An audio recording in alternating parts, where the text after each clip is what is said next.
Okay, so in this video I'm just going to show how to clean and maintain clipper blades. First, the clipper needs to be switched off. You then need to get a brush to remove any of the loose hair that could be stuck in the teeth of the clipper. So we can remove the clipper blade by lifting that off. Brush thoroughly through the teeth to make sure you get rid of any loose hair. And then after that, make sure you've got some hygienic spray or disinfectant spray suitable for clippers. And then just spray that over the teeth.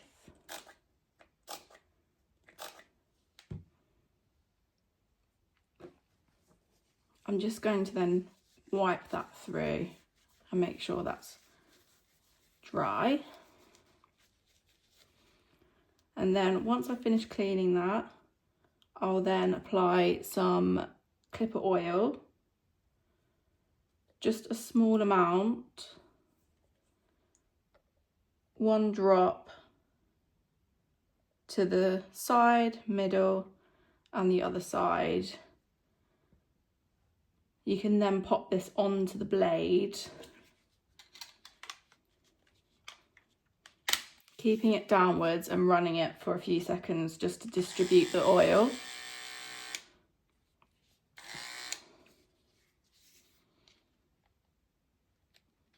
And then I'll just remove it there and store that in a protective case while it's not in use.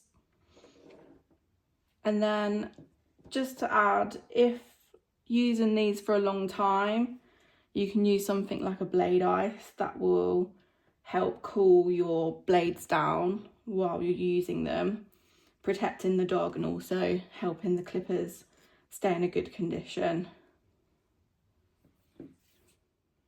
Now that I've finished cleaning, I'll just show you how to put the clipper blade on. In this case, you just snap the blade onto the fitting there and push down, and then it's ready to use.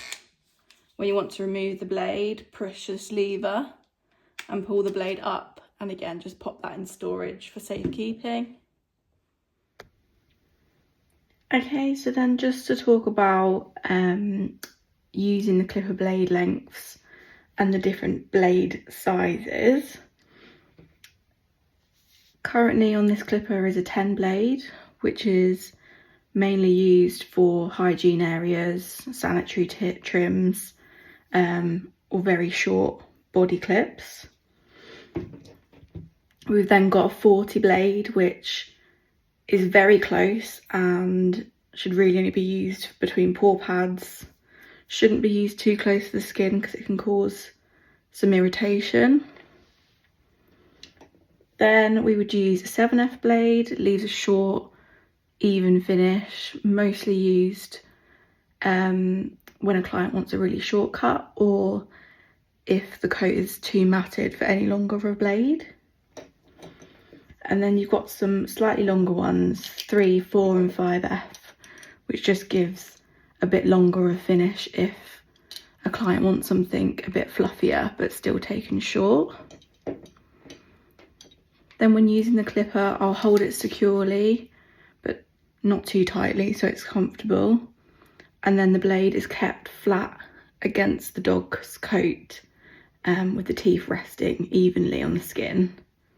It should be used smoothly, not too quickly, because then that can avoid getting clipper lines in the coat, and you shouldn't apply too much pressure to make sure the dog's comfortable and you get a good finish.